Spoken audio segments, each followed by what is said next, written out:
They told you to be good, to be kind, to always help, to give without asking, to forgive without question. And you believed them. You thought that being good would protect you, bring peace, make the world see your heart, reward your compassion, and shield your soul. But here you are, exhausted, used, invisible. Your kindness was never your armor. It was your vulnerability, your open wound. You tried to save everyone. They only learned how to drain you faster. You kept the peace. They seized control. You gave chances. They took liberties.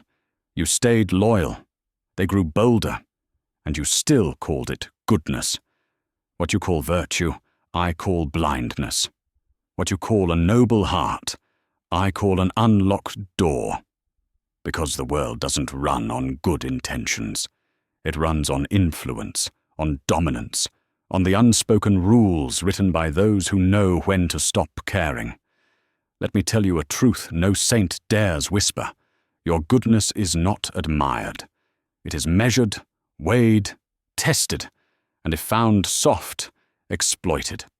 You think people will treat you how you treat them? No. They will treat you how you allow them to. You permit disrespect in the name of tolerance. You carry burdens that were never yours. You swallow your instincts just to keep the illusion of harmony alive, and they notice it, sense it, smell weakness wrapped in kindness, and they smile because you just made their work easier. No force, no manipulation. You handed it to them willingly, all in the name of being good. But here's the secret. Goodness means nothing without power behind it. A lion that chooses peace is noble. A lamb that offers peace is lunch. You want to help others? Help yourself first. Fortify your mind. Discipline your compassion. Choose your mercy like a weapon. Sharp, precise, calculated. Because when you stop setting boundaries, your kindness becomes a leash. And those around you, they're not always evil, but they are opportunists. Keep lowering your guard, and someone will walk in and take everything. That's not their betrayal. That's your mistake. So what do? You become strategic. Be kind, but unreadable. Be generous, but unpredictable. Forgive, but never forget the data. Watch everything. Remember everything. Not out of bitterness, but because you are building a fortress. True power lies in the one who knows when to stop giving. You don't have to become evil, but you must become wise. There is a dark side to goodness, not because good is wrong, but because good is dangerous in the hands of the naive. You believed it would save you, but goodness never saved anyone. Only strength does. And the strongest man in the room is not the loudest, not the angriest, not the most feared. He is the one who smiles with full awareness, sees manipulation coming, knows how to say no without guilt, helps when it creates leverage, forgives when it serves his future. He is not good. He is untouchable. That is who you must become. The world does not need more kindness. It needs more men who can wield it without being destroyed by it. Step back. Breathe. Remember, if your goodness costs you your dignity, your peace, your time, your strength, it is no longer virtue. It is self-sacrifice. And the world doesn't honor martyrs. It forgets them. Be the exception. Let your goodness be sharp. Let your heart be wise. Let your boundaries be sacred. And when they finally realize you're no longer soft, no longer predictable, they won't call you good anymore. They'll call you something far more dangerous, respected. You think predators growl before they strike. You think evil looks obvious, fangs, claws, snarls. No. The most dangerous ones smile. They sit beside you. They praise you. They call you kind. They call you pure. And while you're busy feeling noble, They're busy calculating your tolerance. They test how much you'll bend. They watch how quickly you forgive. They've learned the rhythm of your silence, because silence from a good man is the green light for the wicked. You've mistaken danger for drama and peace for safety. Here's a brutal truth. The worst betrayals do not come from the wicked. They come from those who watched your goodness and used it against you. You think you're making the world better. They think you're making their job easier. They don't need to scheme. They don't need to lie. You hand them power on a silver platter, smiling. You do favors before they ask. You overlook the red flags. You speak gently when you should walk away. And what happens? They rewrite the rules. Your kindness becomes expected. Your forgiveness becomes permission. You become their emotional servant. Here's the tragedy. They don't even think they're using you. To them, this is normal. You gave them that reality. They think he always helps. He always stays. He never retaliates. They don't see your goodness.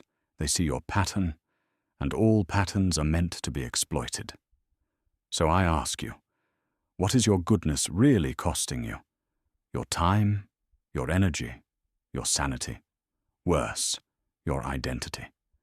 You've wrapped yourself in virtue for so long that you can't even feel the blade they've slipped between your ribs.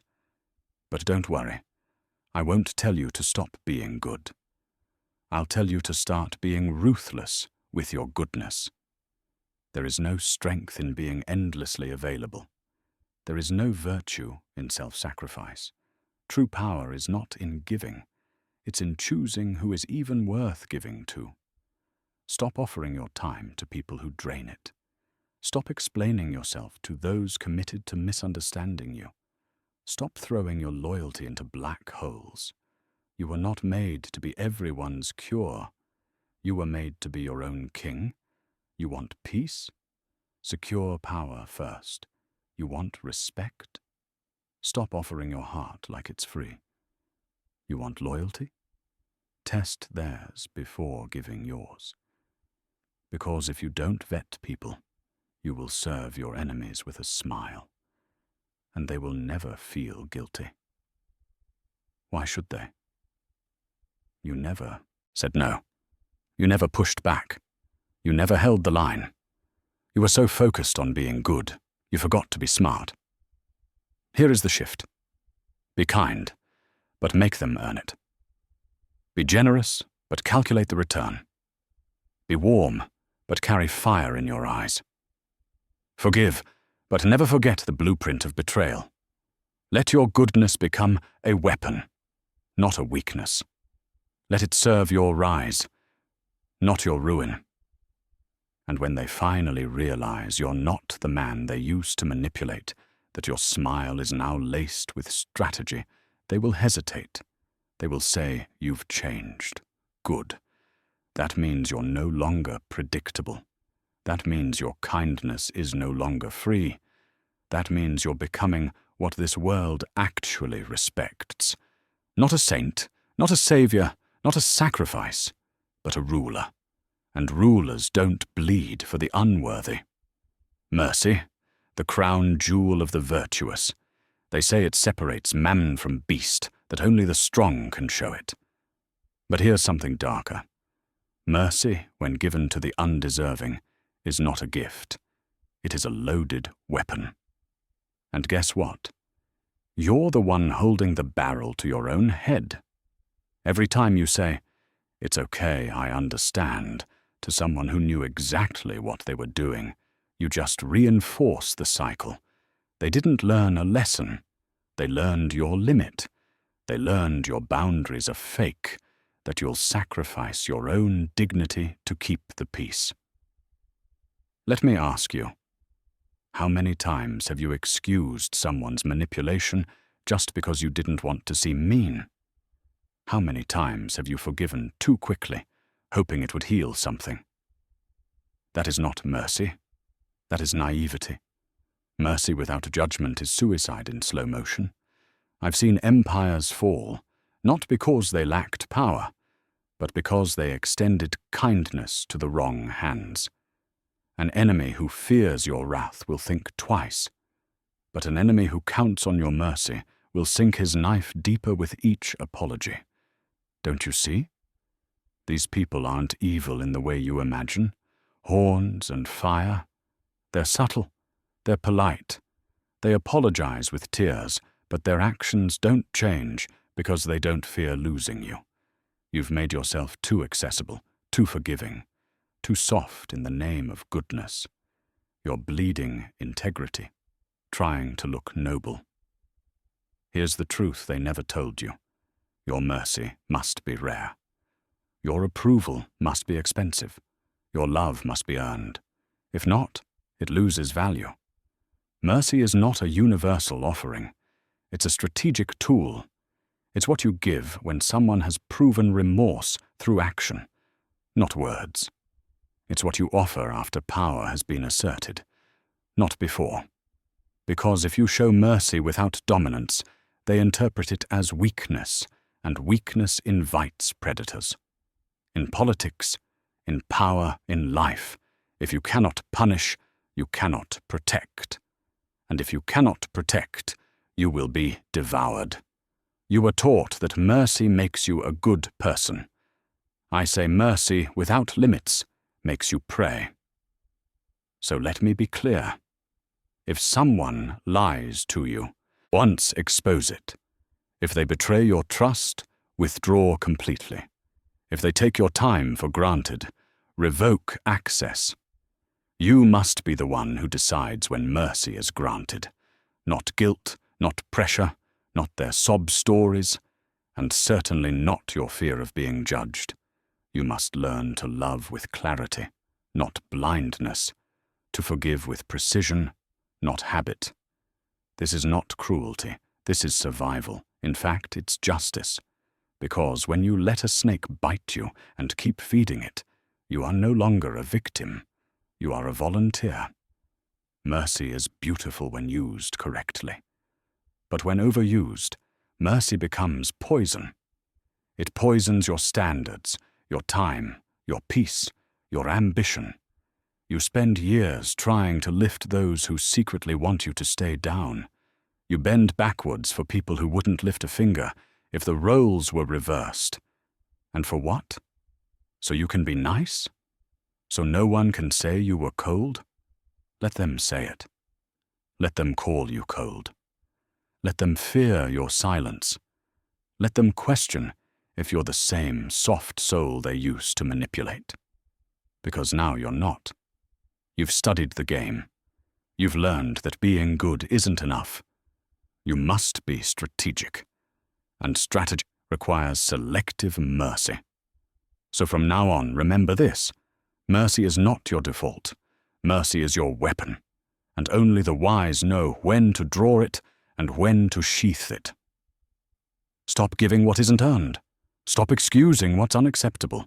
Stop calling cowardice kindness. You are not here to be endlessly forgiving. You are here to build something powerful. And that starts with self-respect. When you stop letting the wrong people enjoy your mercy, you stop being a target and start being a force. Here's a cruel truth. The kind ones are the easiest to manipulate. Not because they are stupid, not because they are weak, but because they desperately want to believe in the good of others. They crave harmony. They dream of fairness. And in that beautiful illusion, they become blind. They give chances to people who see them as opportunities. They explain away red flags until the room is dripping in blood. They think, if I keep being good, they'll eventually change. But that's not how the world works. The world does not run on goodness. It runs on leverage, power, and perception. And here's the twist that stings.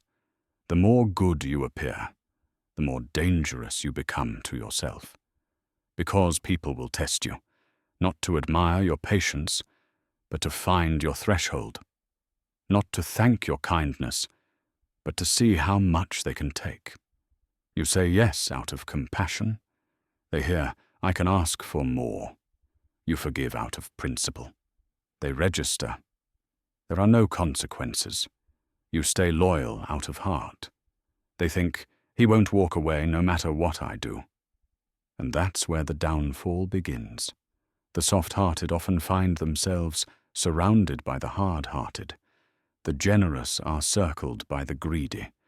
The honest attract the cunning, because goodness without awareness is an invitation for predators. They won't hurt you all at once. No, that would reveal the game. They'll test your patience, exploit your empathy, bleed you slowly, always under the mask of friendship, family, love, or I need you. They'll say you're overreacting, that you're too sensitive, that you misunderstood, and like a true believer in goodness, you'll start to doubt yourself before you doubt them. This is how manipulation works. It doesn't need to overpower you. It just needs you to doubt your instincts. And kind people, they always want to give others the benefit of the doubt. Let me say this plainly. The benefit of the doubt is the currency of the manipulator. It buys them time. It lets them reframe their lies. It keeps them in your life while they chip away at your spirit. And you keep hoping your goodness will win them over. But you are not in a war of morality. You are in a war of strategy. Your kindness is admirable, yes. But in a ruthless world, it is also a vulnerability unless guarded by strength. You must become dangerous, not cruel, not unjust, but capable of ending the game the moment it turns against you. Let your kindness be a choice, not a habit. Let your compassion be earned, not exploited. Let your heart be gold, but your spine be steel. You must learn to identify leeches. Not everyone deserves your empathy. Some people deserve distance, others deserve silence, and a few deserve to see the door close without explanation. Because nothing confuses a manipulator more than a kind person who knows their limits. You do not owe loyalty to those who use you. You do not owe understanding to those who play you. And you do not owe endless kindness to those who offer you nothing but chaos. The dark side of goodness is not just being hurt. It's allowing yourself to be hurt repeatedly because you believe you must. No, you must protect yourself first, because if you fall, there is no goodness left to offer anyone. From now on, let your goodness come with a warning. This heart is kind, but not foolish. This love is deep, but not blind. This soul is generous, but not yours to drain. When you master that balance, you become untouchable. The world stops playing with you. The manipulators stop circling. The opportunists vanish. Why? Because your kindness no longer comes cheap. Because you've made it clear you are good, not gullible. That is the kind of good the world respects. That is the kind of good that lasts. Let me end this with the most uncomfortable truth of all. Goodness without boundaries doesn't just invite evil. It breeds it. You want to see where evil grows fastest? Not in war zones, not in prisons, not in darkness. It grows in the soft corners of unchecked kindness, in families, in friendships, in lovers, where one side gives endlessly and the other learns to take without shame. Evil doesn't enter with a roar. It creeps in through open doors left unlocked by understanding.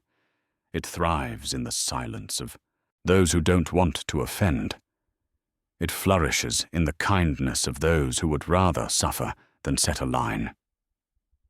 Let me ask you, how many monsters were created not by cruelty, but by tolerance? How many manipulators were born because no one ever said enough?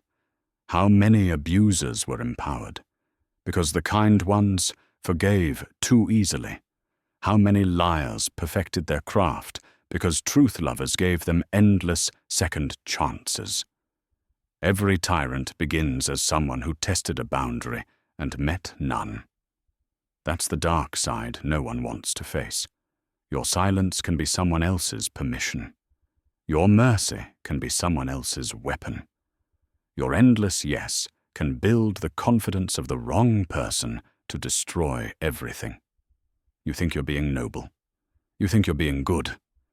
But in your quiet suffering, you are building a monster, brick by brick. And when the destruction comes, you will say, "I didn't see it coming." But you did. You just chose to hope instead of act. Let me tell you what true goodness is. It's not blind, it's not soft, and it is not a mat for dirty feet. True goodness is intelligent. It knows when to walk away. It knows when to cut ties. It knows when to stop giving to protect itself. Because when you don't protect your goodness, you contaminate it. What was once noble becomes naive. What was once compassionate becomes enabling. What was once love becomes self-destruction. You must learn to be fierce in your mercy, selective in your forgiveness, strategic in your support. You must understand this. Evil doesn't just hurt the good. It survives because of the good. Because the good are too afraid to confront. Because the good want to preserve peace more than they want to protect truth. Because the good would rather bleed in silence than speak a harsh word. That is how evil wins, not through strength, but through your fear of being not nice. And here's what will destroy you the most. You will still feel guilty for setting boundaries, even when your life depends on it. Even when they lie, steal, hurt, or betray, you will feel bad for saying no. But you must say it anyway, because your guilt is a weapon they count on. Because your overthinking is the cage you build for yourself. The world will not applaud you for burning yourself to keep others warm. It will only ask for more firewood. So stop being proud of how much you can take. Start being proud of how well you protect yourself. That is the final evolution of goodness. Not weakness wrapped in virtue, but power governed by conscience. The good must become dangerous, because only the dangerous can set the terms of peace. Only the dangerous can protect the innocent. Only the dangerous can stare evil in the face and say, "Not here." You think the world needs more kindness. Yes, but not the weak kind. It needs the kind that can draw a sword and choose not to use it. The kind that can walk away, not because it's scared, but because it has options. Be the kind that no longer makes excuses for people who harm you. Be the kind that cuts the roots of evil before it grows. Be the kind whose goodness is respected, because it's never given cheaply. Then, and only then, will your goodness mean something. Not just to others, but to yourself. Because the goodness that refuses to protect itself is no longer goodness at all. It is slavery dressed as sainthood. And you were not born to be a martyr. You were born to be sovereign.